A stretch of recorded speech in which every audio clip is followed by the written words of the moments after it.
요한복음 9장 24절에서 38절 말씀을 함께 합독합니다. 시작. 이에 그들이 맹인되었던 사람을 두 번째 불러 이르되 너는 하나님께 영광을 돌리라. 우리는 이 사람이 죄인인 줄 아노라. 대답하되 그가 죄인인 줄 내가 알지 못하나 한 가지 아는 것은 내가 맹인으로 있다가 지금 보는 그것이니이다. 그들이 그 이르되 그 사람이 내게 무엇을 하였느냐? 어떻게 내 눈을 뜨게 하였느냐? 대답하되 내가 이미 일러서도 듣지 아니하고 어찌하여 다시 듣고자 하나이까? 당신들도 그의 제자가 되려 하나이까? 그들이 욕하여 이르되 너는 그의 제자이나 우리는 모세의 제자라.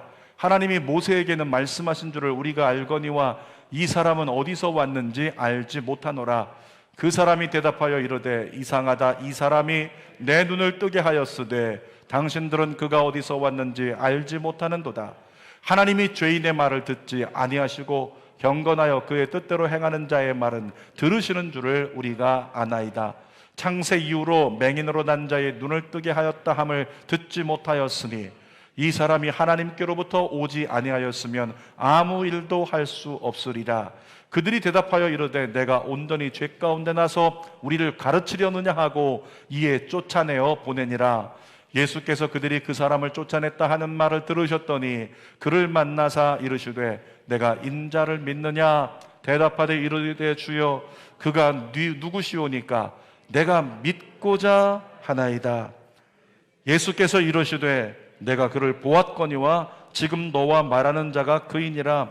이르되 주여 내가 믿나이다 하고 절하는지라. 아멘. 오늘은 요한복음 9장 24절에서 38절 말씀 가지고 이전과 다른 인생 따라합시다. 이전과 다른 인생. 다시 한번 이전과 다른 인생. 내 인생. 여러분의 인생이 되기를 바랍니다. 여러분, 지난주에 나눴던 우리 9장에서 만난 이 날 때부터 맹인되었던 사람은 날 때부터 앞을 볼 수가 없었어요. 그러니까 어떻습니까? 어렸을 때부터 놀림도 많이 당했겠죠. 그리고 어렸을 때부터 마음대로 생활할 수가 없어가지고 구걸할 수밖에 없는 기구한 운명이었습니다. 그런데 예수님 만난 후에 슬픔으로 가득했던 그의 인생이 어떻게 됐어요? 기쁨으로 뒤집혔어요. 사랑하는 여러분, 예수님 만나면 인생이 뒤집힙니다. 예수님 만나면 성격도 뒤집힙니다.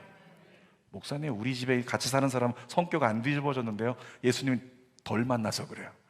제대로 예수님 만나면 성격도 뒤집어지고 팔자도 뒤집어지고 삶의 가치가 뒤집어지는 거예요.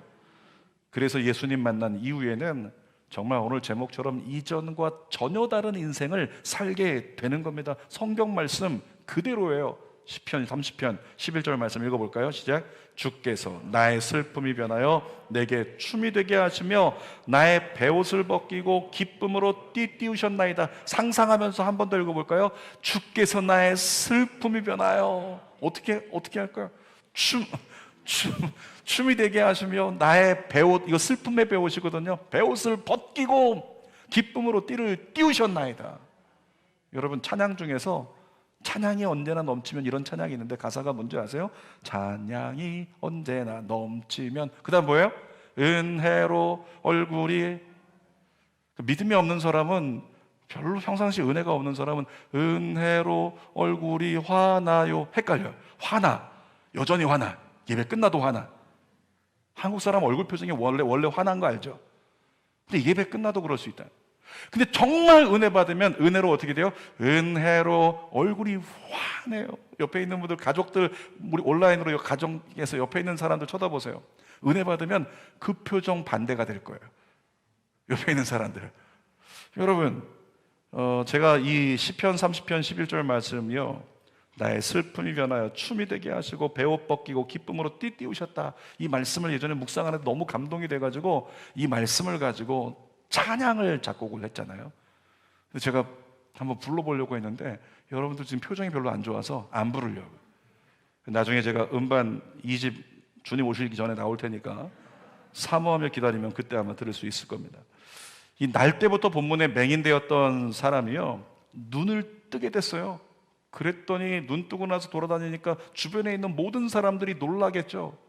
그냥 깜짝 놀라면서, 아니 저 사람이 우리가 알던 사람 맞아? 그가 맞아? 진짜 맞아? 구걸하던 사람? 정말 그가 맞아? 그러면서 사람들이 반신반의하면서 그를 알아보고 놀람을 감추지 못했습니다. 너무 놀라는 거예요. 근데 이 맹인이 치료받고서 변화가 시작이 됐는데 어떤 사람들은요, 그를 보고 알아보지도 못해요. 저 사람 누구야? 못 알아봐요. 자, 성경 볼까요? 9절 말씀 본문 한번 읽어보겠습니다. 어떤 사람은 그 사람이라 하며 어떤 사람은 아니라 그와 비슷하다 하거늘 자기 말은 내가 그러하니. 어떤 사람들은 저 사람 그 사람이 맞아 그랬더니 어떤 사람은 아니야, 비슷하게 생긴 사람이 아니야, 그 사람 아니야 그랬더니 그 맹인이 뭐라고요? 나 그 사람이야, 이렇게 대답을 했다는 거예요. 자, 생각해 봅시다. 왜 겨우 이 사람을 그 사람인 줄 알아보고 또는 왜 그 사람인 줄 알아보지 못했을까요? 이 사람에게 예수 그리스도를 만나고 눈을 뜨면서 엄청난 변화가 일어났기 때문에. 그러니까 모습도 바뀌었어요. 얼굴 표정 바뀌었어요. 어땠습니까? 구걸할 때는 정말 행색도 별 볼 일 없었겠죠. 근데 눈 뜨고 나서 세상을 보기 시작하니까, 집으로 돌아가니까 정말 넥타이 매고 양복 입고 그렇게 평생에 입어보지 못한 걸 입고 또 치장하지 못한 대로 머리 깎고 이렇게 준비하고 단장하고 나가니까 세상에 사람들이 못 알아보는 거죠. 알아보지 못하는 겁니다. 사랑하는 여러분, 우리가 반드시 예수님을 만나야 되는 이유가 그것입니다. 예수님 만나면 다른 인생을 살 수 있습니다. 그래서 여러분들에게 권면합니다. 예수님 만나십시오. 그리고 진짜 그리스도인으로 멋지게 변화되십시오. 자, 세 가지를 나눌 텐데, 첫 번째, 예수님 때문에 영적 충돌이 일어났습니다. 예수님을 통해서 눈을 뜨게 된 이 맹인이요, 예수님 만나고 전혀 다른 사람이 되었어요. 그 모습을 보면 어때요?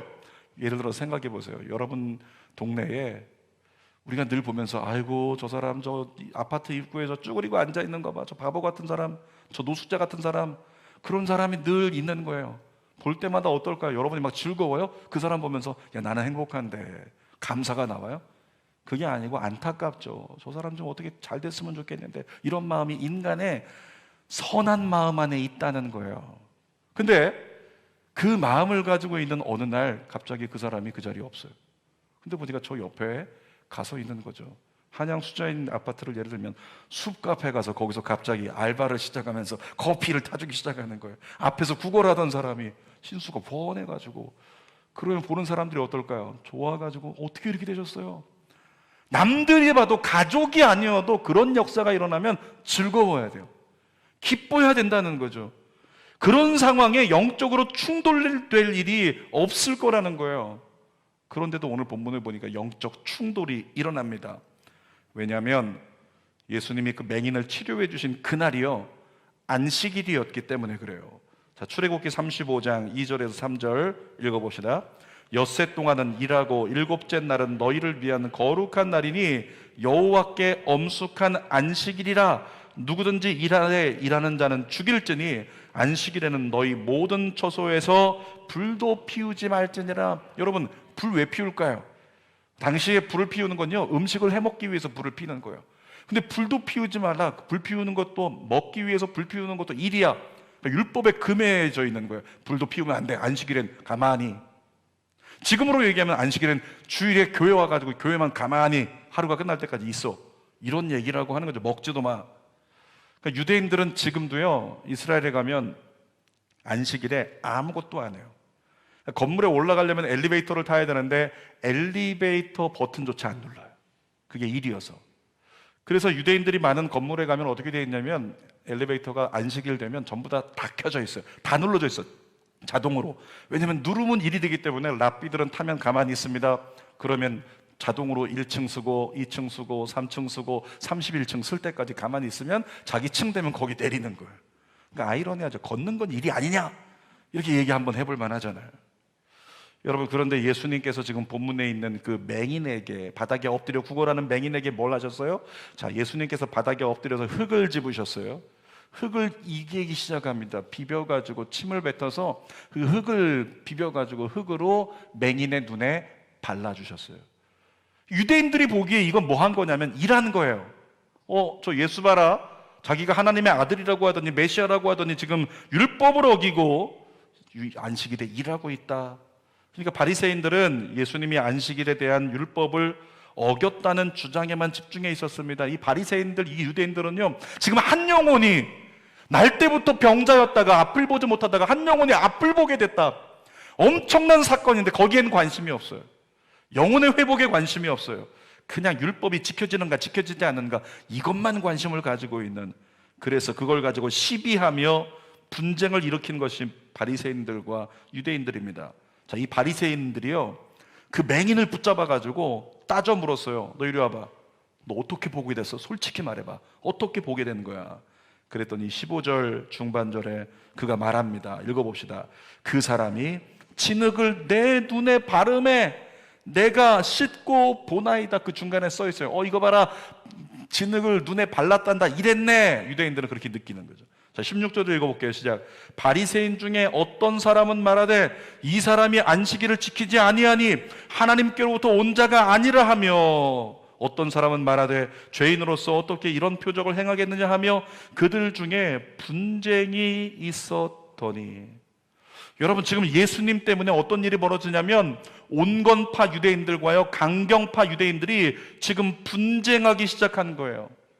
온건파 유대인들은, 강경파 유대인들은 예수가 안식일에 일했다, 그는 죄인이야, 이렇게 얘기하고 있고, 온건파 유대인들은 아니 죄인이 어떻게 보지 못했던 사람의 눈을 떠지게 할 수 있는가, 그러면서 이제 둘이 대립하고 있는 상황인 거죠. 사랑하는 여러분, 복음이 전파되는 곳에는 구원과 회복의 역사가 일어나지만 동시에 분쟁도 일어납니다.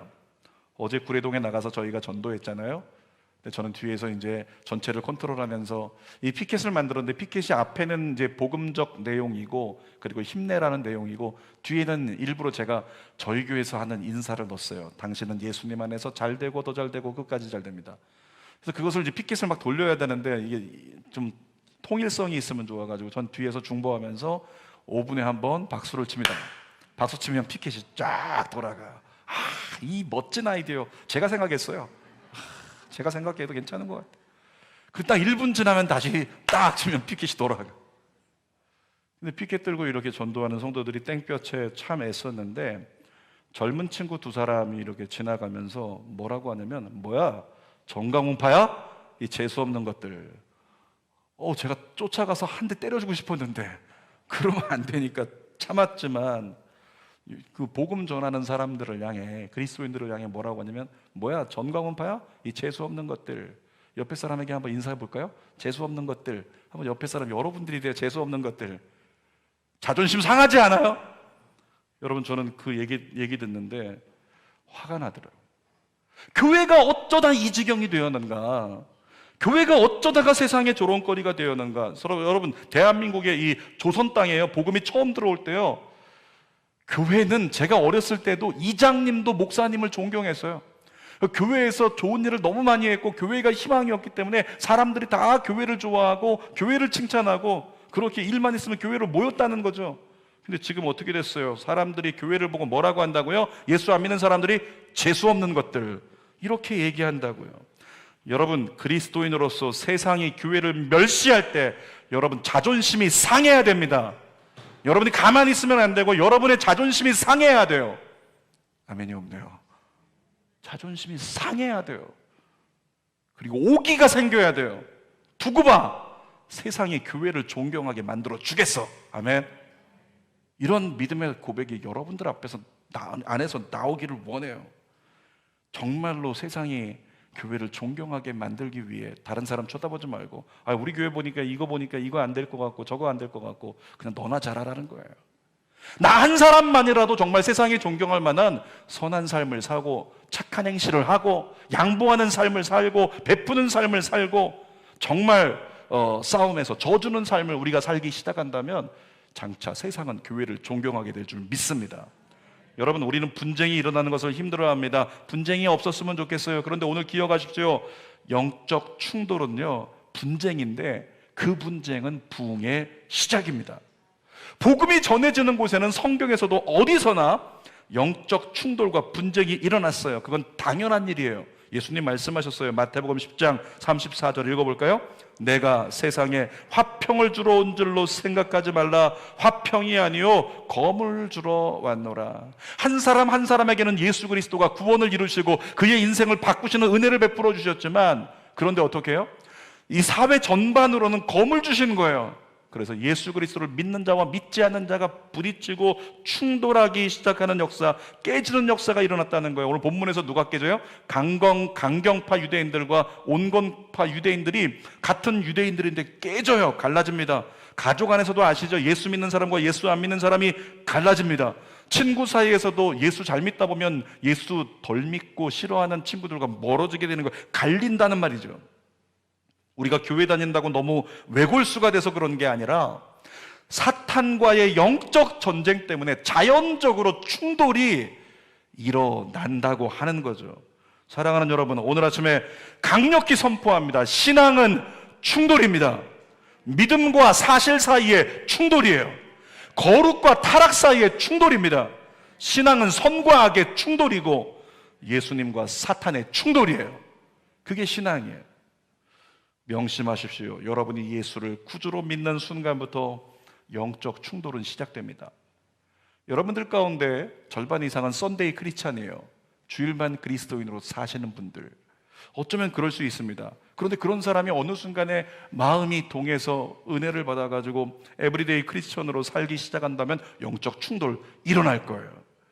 두려워할 건 없습니다. 기도할 수 있는 기회를 우리에게 주시는 것이 영적 충돌이구나 깨달으면 되니까. 사랑하는 여러분, 사탄이요, 배후에 숨어서 우리 뒤에 숨어가지고 사탄이 자신을 드러내지 않는 게 문제지, 사탄이 거룩한 충돌을, 영적 충돌을 일으키면서 눈에 보이게 드러나기 시작하면 우리는 대응할 수 있는 거예요. 그래서 영적 충돌은 부흥의 시작이라고 하는 거죠. 자, 두 번째로, 오늘 본문에서 유대인들과 이 바리새인들, 이 종교주의자 지도자들이 있는데 이들의 실체가 뭔지를 우리에게 보여주십니다. 18절 말씀 읽어볼게요. 시작. 유대인들이 그가 맹인으로 있다가 보게 된 것을 믿지 아니하고, 유대 지도자들인데 아버지가 우리 아들이 어렸을 때부터 맹인이었다가 지금 낫다고 얘기하는데 믿지 못하는 거야. 그 부모를 불러서 묻는다는 거죠. 여러분, 묻는 유대인들은 유대 지도자들이에요. 거룩한 종교주의자들입니다. 랍비들입니다. 그런데 이들이 그 맹인의 아버지 붙잡고 솔직히 말해요. 거짓말 아니야? 얘 원래 잘 걸었던 애 아니야? 원래 잘 앞을 보았던 사람 아닌가? 그런 얘기를 하고 있는 거죠. 유대 지도자들, 지금 아버지의 얘기를, 그 동네에 있는 많은 사람의 얘기를 의심하고 있는 그런 모습이 이 유대 지도자들, 유대인들의, 바리새인들의 모습이었다는 거예요. 여러분, 신앙생활 하다가요, 의심이 많은 사람들을 봐요. 성격일 수도 있습니다. 그런데 대체적으로는 의심이 많다면 그는 믿음이 적은 자예요. 자, 성경 볼까요? 마태복음 14장 31절 시작. 예수께서 즉시 손을 내밀어 그를 붙잡으시며 이르시되 믿음이 적은 자여 왜 의심하였느냐. 여러분, 의심이 많은 사람은 제자 훈련도 잘 안 돼요. 의심이 많은 사람은요, 무슨 말을 해도 제대로 믿질 않습니다. 그래서 복음도 잘 받아들이지 않아요. 근데 기억하시죠? 의심의 근본은 사탄이에요. 이미 에덴 동산에서부터 사단이 하와에게 다가가서 심어놓은 게 뭐예요? 의심이에요. 하나님이 진짜 저거 먹으면 안 죽는데, 아니야, 하나님처럼 되니까 그런 거야. 그러면서 의심을 심어놨어요. 그때부터 하와가 지나다니면서 선악을 알게 하는 나무의 실과를 볼 때마다 야, 보암직하다, 먹음직하다, 정말 지혜롭게 할 만큼 탐스럽다, 진짜 저거 먹으면 하나님처럼 되는 거 아니야? 의심이 들어왔어요. 하나님 말씀에 대해서. 의심의 근본은 사탄입니다. 여러분, 사탄은 가만 내버려두면 안 됩니다. 사탄은 내쫓아야죠. 여러분이 온전한 믿음을 원하신다면 여러분 안에 있는 의심부터 내쫓으십시오. 선포합시다. 내 안에 의심은 떠나갈지어다, 사라질지어다. 우리 안에 있는 의심부터 내쫓아야 온전한 믿음을 가질 수 있다는 겁니다. 자, 유대인들이 의심하고 있는데 이 맹인의 아버지 보세요. 대답을 어정쩡하게 합니다. 뭐라고 했냐면, 제 아들이 날 때부터 맹인 되었던 건 맞고요, 근데 어떻게 난지는 저도 모르겠어요. 몰라요? 알아요. 예수님이 낫게 하신 거 알거든요. 아버지도. 세상에 아들이 지금 낳는데 그 아들이 제일 먼저 뛰어가서 누구한테 얘기했겠어요? 엄마 아빠에게. 엄마 아빠. 그분이 말이야, 그 예수님이 말이야, 내 눈에다가 진흙을 발라가지고 실로암 못에 가서 씻으면 날 거라고 했는데 그렇게 했더니 내가 났어. 세상에 그랬니? 그분이 그렇게 해서 몰라요? 알아요. 근데 유대인들에게 뭐라고 대답하냐면 어떻게 난지는 모르겠어요. 어정쩡하게 대답을 한 겁니다. 왜 그렇게 말했냐면 유대인들에 대한 두려움 때문입니다. 22절 말씀 읽어볼게요. 시작. 그 부모가 이렇게 말한 것은 이미 유대인들이 누구든지 예수를 그리스도로 시인하는 자는 출교하기로 결의하였으므로 그들을 무서워함이로라. 여러분 들어보셨습니까? 메시아닉 주라고. 유대 사회에서 예수 그리스도를 구주로 영접하고 믿으면 그는 메시아닉 주라고 얘기해요. 그는 교육도 받을 수 없어요. 상업 활동을 할 수가 없습니다. 그러니까 그는 매장되는 거예요, 사회에서. 그런데도 이스라엘에서 예수 그리스도를 영접하는 사람들이 점점 많아지고 있다는 거죠. 지금 유대 공동체가요, 말도 안 되는 결의를 합니다. 예수님이 죄인이라는 근거도 없음에도 불구하고 예수를 만약에 메시아라고 시인하면 너 출교시킨다, 이걸 공포에 버리는 거예요. 왜 이런 말도 안 되는 결의를 했을까요? 종교 지도자들이, 하나님을 믿는다는 사람들이 왜 말도 안 되는 담합을 하고 말도 안 되는 결의를 한 거예요? 이유가 뭘까요? 그들이 뭐 하지 못했기 때문일까요? 제대로 기도하지 못했기 때문에 그런 거예요. 만약에 그들이 하나님 앞에 엎드려서 하나님, 예수 그리스도를 신하는 자마다 우리가 출교하기로 결의하겠습니다, 괜찮을까요? 기도했다면 다른 대답이 나왔겠죠. 여러분, 그러나 그들은 기도하지 않았습니다. 종교 행위밖에 없었습니다. 하나님께 우리가 기도해야 되는 이유는요, 기도하면 하나님의 뜻에 우리의 마음이 묶여요. 근데 기도하지 않으면 어떻게 되는가? 사람의 생각에 우리의 마음이 묶여버려요. 그러면 사상 따라 사는 거예요. 사상 따라 결정하는 거죠. 그래서 문제가 생기는 거예요. 저와 여러분 모두가 기도하는 사람 되기를 주님의 이름으로 부탁드립니다. 여러분, 교회는 하나님의 신권 아래에 있지만 교회가 효과적으로 운영되기 위해서 당회가 있고요, 그 다음에 재직회가 있고요, 그 다음에 뭐 여러 가지 회의들이 있고 공동의회라는 게 있어요. 그래서 교회에서도 교회 정관을 보면 절반 이상이 동의하면 이 안이 통과될 수 있는 그런 것들이 많이 있다는 거예요. 광고 드린 것처럼 다음 주일에는 재직회의가 있을 겁니다. 근데 이 재직회의에서 교회 건축 추진을 위해서 공동의회를 여는 것에 대해 의결을 하는 것인데, 설명을 하겠죠. 건축위원회에서 이렇게 건축이 진행될 예정입니다 라고 설명도 할 거예요, 회의도 할 겁니다. 그것도 중요합니다. 의사결정 우리가 하는 것도 중요해요. 그런데 제일 중요한 게 뭘까요? 기도예요. 기도. 제일 중요한 건 기도라는 거죠. 하나님이 무엇을 원하실까? 하나님의 뜻이 어디에 있는가라고 하는 기도가 제일 중요하다는 것입니다. 아까 말씀드린 것처럼 뭐라고요? 기도는 하나님의 뜻에 나의 마음을 묶는 것, 그것이 바로 기도의 열매라고 하는 거죠. 간혹 교회들 중에요, 잘못된 일에 대해서 결의해가지고 교회를 분열시키는 일들이 발생하는 걸 봅니다. 성도들이 파가 갈려가지고 담합해서 단체 행동을 할 때 교회는 큰 분열을 경험하게 되는 거예요. 근데 여러분, 성도들이 담합해가지고 분열이 일어나면 언제나 결과가 좋지 않습니다. 그 이유가 뭐냐면 사람과 담합했기 때문에 그런 거예요. 사랑하는 여러분, 담합하려거든 하나님과 담합하십시오. 그래야 문제가 없는 거예요. 자, 유대인들은 눈을 뜬 맹인에게 예수가 죄인임을 시인하고 하나님께 영광 돌리라, 너 예수가 죄인이라 그래, 널 치료하신 분은 하나님이신데 우연히 예수를 통해 나은 것뿐이지 그는 죄인이야, 이렇게 이단이라고 얘기하라고 협박을 했습니다. 그랬더니 이 맹인이 뭐라고 대답했는지 25절 말씀을 우리 새번역 성경으로 한번 읽어보겠습니다. 시작. 나는 그분이 죄인인지 아닌지는 모릅니다. 다만 한 가지 내가 아는 것은 내가 눈이 멀었다가 지금은 보게 되었던다는 것입니다. 유대인들이 화를 내면서 막 물어봤어요. 그가 누군지 모른다고 하지 말고 그는 죄인이라고 해, 그는 이단이라고 해. 아니, 내가 그가 누구인지 모르겠으나 그가 나를 보게 했던 것, 그건 맞습니다, 이렇게 얘기를 하고 있는 거죠. 그랬더니 유대인들이 막 흥분하고 분개해가지고 28절 보니까 이렇게 반응합니다. 읽어봅시다. 시작.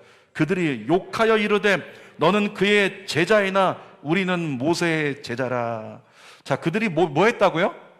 욕했대요. 바리새인들이 욕했대요.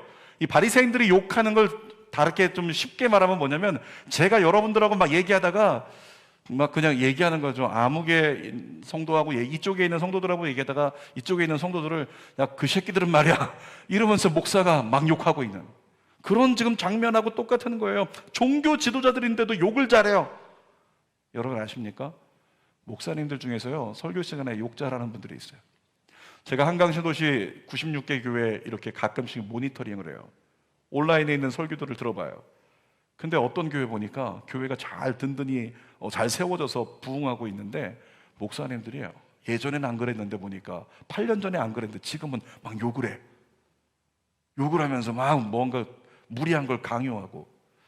여러분 목사님들이 욕을 편안하게 설교 시간에 잘 한다는 거는 평상시에 욕을 잘 한다는 거예요. 아닌가요? 평상시에 잘하는 게 나오는 거예요. 물론 성도들 앞에서는 욕 안 하겠죠. 개인적으로 운전할 때 엄청나게 하겠죠. 뭐.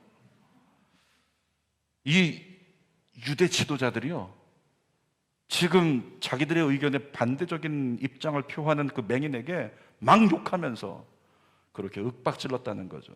욕을 입에 달고 사는 질 낮은 종교주의자였던 거예요.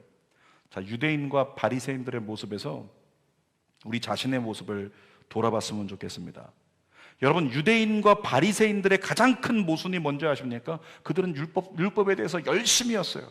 그런데 열심은 있지만 열매가 없어요. 그들이었어요. 오늘 여러분들은 어떤가요? 우리는 그리스도인으로서 예배를 드리면서 예배 드리고 은혜 받고 일주일 동안 죄책감 없이 편안하게 잘 사는 거 이게 아니에요. 우리는 예배를 드리면서 믿음의 결단을 가지고 지난주에 살지 못했던 믿음의 삶을 이번 주에 살리라. 아멘. 그 결단을 하기 위해 우리는 예배를 드리는 거예요. 그런데도 불구하고 우리 중에 대다수의 삶의 모습은 어떠냐면 예배를 통해 은혜만 섭취하시고 그 다음에 삶의 변화는 거부하신다. 이런 삶이 우리 안에 너무 많다는 거죠. 여러분 그건 이기주의입니다. 그건 종교주의자입니다. 거기서 나오게 되시기를 주님의 이름으로 축원합니다. 여러분 안에 변화가 일어날지어다. 세 번째로는 우리 하나님께서 저와 여러분들에게 영적으로 눈뜬 자가 되라고 말씀해 주십니다. 자, 바리새인들과 유대인들이 하도 예수님을 죄인이라 그러고 예수 믿으면 출교시킨다고 하니까 눈을 뜬 소경이요 그들에게 대답을 했어요. 25절 다시 한번 개역개정으로 읽어볼게요. 시작. 그가 죄인인지 내가 알지 못하나 한 가지 아는 것은 내가 맹인으로 있다가 지금 보는 그것이니이다. 지금 이 사람이 뭐라고 하냐면 그 사람이 나에게 시킨 대로 해서 내가 나은 것은 맞는데 아직 나 그가 누군지는 몰라. 예수님이 메시아인지는 지금 믿지를 못하고 있는 거예요. 아직까지 믿음은 없는 상태예요. 예수님을 따르기 시작했어요. 예수님을 존경하기 시작했어요. 그런데 예수님이 메시아 하나님의 아들로서는 아직 안 믿어지는 상태였다라고 하는 거죠. 그때까지만 해도 눈뜬 소경은 고침은 받았지만 아직까지는 믿음을 갖지 못했습니다. 그런데 이후에 일어난 사건을 보세요. 35절부터 38절 있습니다. 시작. 예수께서 그들이 그 사람을 쫓아냈다 하는 말을 들으셨더니 그를 만나사 이르시되 내가 인자를 믿느냐? 대답하여 이르되 주여 그가 누구시오니까 내가 믿고자 하나이다. 아직 못 믿어. 자, 계속 읽습니다. 예수께서 이르시되 내가 그를 보았거니와 지금 너와 말하는 자가 그이니라. 좀 어렵게 했어요. 내가 그야 그러면 되는데 예수님이 내가 메시아야 이렇게 얘기하셨어요. 그랬더니 38절에 뭐라고 대답합니까? 이 맹인이 이르되 주여 내가 믿나이다 하고 절하는지라. 여러분 이 네 구절 속에 저와 여러분의 신앙의 걸음이 나와요. 나 어디까지 와 있나? 우리는 예수님을 믿고 예수님을 따르기 시작합니다. 그리스도인 됐어요. 주일 예배 드려요. 우리는 예수님을 존경하기 시작합니다. 그래서 예수님 정말 좋으신 분이야 느끼기 시작합니다. 그래서 찬양도 올려드려요. 헌금도 하는 거예요. 주님을 위해 봉사도 해요. 근데 우리가 주님을 믿지는 않아요. 그가 구원자라고 믿지는 않는 거예요. 여러분들 진짜 여러분들이 예수님 믿는다고 생각하세요? 진짜 믿으면, 진짜 예수가 구원이라고 믿는다면 우리가 그렇게 살아갈까요? 우리가 진짜 그렇게 살아갈까요? 일주일의 삶을 돌아보면 진짜 예수님을 믿는다면 우리는 그렇게 살아갈 수 없거든요. 그러니까 우린 지금 어디 와 있냐면 예수님을 만났고 예수님을 존경하기 시작했고 예수님을 따르기 시작하는 이 맹인이 눈이 났고 예수님을 따르기 시작해서 예수님을 존경하고 예수님에 대해서 좋은 얘기를 하는 그 과정에 있는 거예요. 근데 이 맹인이 어떻게 됐어요? 다시 예수님 만났어요. 또 예수님 만났어요. 또 예수님 만나고 예수님으로부터 복음을 들었어요. 내가 바로 구원자다. 내가 메시아다. 그랬더니 이 맹인이 어떻게 됐어요? 바닥에 납작 엎드려가지고 주여 내가 믿나이다 그러면서 예수님을 진정으로 경배하고 진정으로 높이기 시작했다는 거죠. 여러분에게 거기까지 가는 진짜 그리스도인의 삶의 은혜가 있게 되시기를 주님의 이름으로 축원합니다. 예수님을 만나고 눈뜬 소경은 예수님을 다시 만난 후에는 영의 눈까지 떠지게 되는 거예요. 사랑하는 여러분, 우리는 날마다 예수님을 다시 만나야 될 줄 믿습니다. 그래서 매일매일 새로운 영적 눈뜨기로 하나님의 뜻과 섭리를 분별해야 된다는 거예요. 그렇지 않고서는 이 험한 세상 어떻게 우리가 이겨낼 수 있겠어요? 어제 제가 노방전도 하다가 슬픈 마음이 들었습니다. 어떤 마음이냐면 지나가는 사람들을 보는데요, 아까 얘기했던 그 친구들 있죠. 뭐야, 전광훈파야? 재수 없는 것들. 근데 그런 친구들 보면 어떤 마음이 들어야 돼요? 예수님이었다면 주여 저들이 하는 것을 용서하소서, 저 나쁜 새끼들이 아니고요, 좌우를 분간하지 못해 그런 거니까 용서해 주시고 저를 건지소서, 이래야 되잖아요. 근데 저는 속에서 화가 났거든요. 저는 속에서 가다는 자빠져 버려라 이런 마음이 막 들고, 그러니까 저는 어떤 마음이 들었냐면 거기 지나다니는 구례동의 수많은 사람들이 안 불쌍해, 예수 믿지 않아서 구원받지 못하는 영혼들인데 불쌍한 마음이 들지를 않더라는 거예요. 근데 그것이 제 안에 슬픔이더라고요. 왜 나는 슬프지 않을까? 왜 나는 그들이 불쌍해 보이지 않을까? 이런 마음. 제가 그래서 어제 전도 끝나고 와가지고 다음 일주일간은 그 기도를 해야 되겠다. 저들을 긍휼히 여기시는 아버지의 마음을 달라고. 잃어버린 영혼들을 만나러 가는 그 자리에 그 영혼들을 보자마자 내 가슴이 아프게 해달라고 제가 그 기도를 시작을 했어요.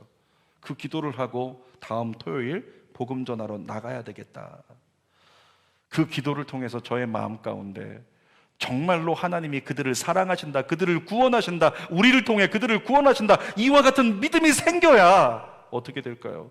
제가 이런 고백하겠죠. 주여 거기 나가서 복음을 전하면서 주여 믿나이다, 저들을 구원할 걸 믿나이다, 주여 우리를 통해 저들을 건지실 것을 믿나이다, 주여 우리를 통해 이 땅을 변화시킬 것을 믿나이다.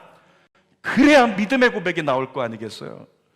하나님의 구원의 역사가 임할 것을 믿습니다라고 고백할 수 있는 종이 되고 성도가 되기를 주님의 이름으로 축원합니다. 설교 결론입니다. 오늘 제목이 뭐였어요? 이전과 다른 인생. 날 때부터 소경이었던 자가 예수님 만난 후에 또다시 만난 후에 이전과 전혀 다른 인생을 살았던 것처럼 여러분, 우리의 슬픔이 기쁨으로 바뀌고 절망이 소망으로 바뀌는 삶을 살게 되기를 원합니다. 그리고 예수님을 진짜 믿는 자가 되어서 여러분들의 영의 눈이 열렸으면 좋겠어요.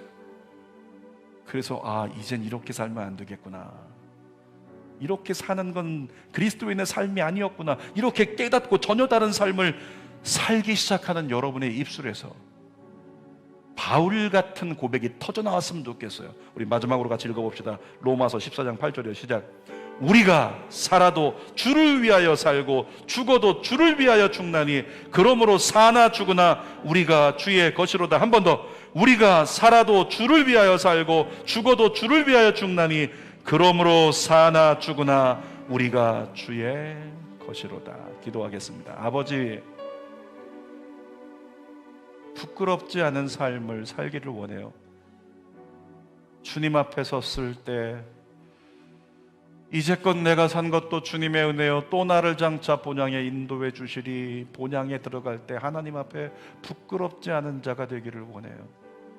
은혜만 섭취하고 변화는 거부하는 그리스도인이 아니라 예수님 진짜 만나고 이전과 다른 인생을 날마다 살아가는 우리 모두가 되게 하여 주시옵소서.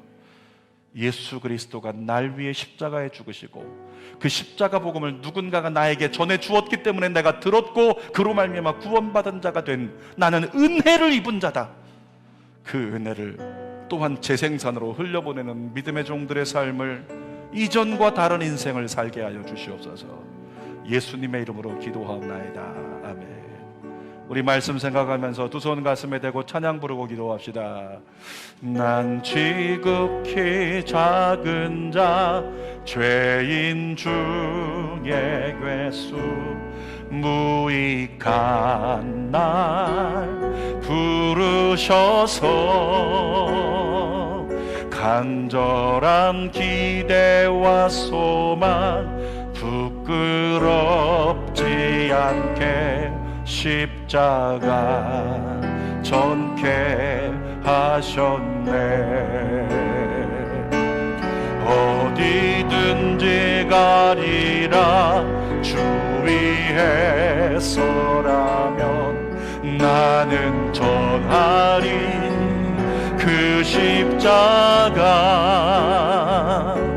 내 몸에 밴 십자가 그 보혈의 향기 온 세상 채울 때까지 살아도 주를 위해 살아도 주를 위해 죽어도 주를 위해 사나 죽으나 난 주의 것 십자가의 능력 십자가의 소망 내 안에 주만 사시는 것 살아도 주를 위해 살아도 주를 위해 죽어도 주를 위해 살아 죽으나 난 주의 것 십자가의 능력 십자가의 소망 내 안에 주만 사시는 것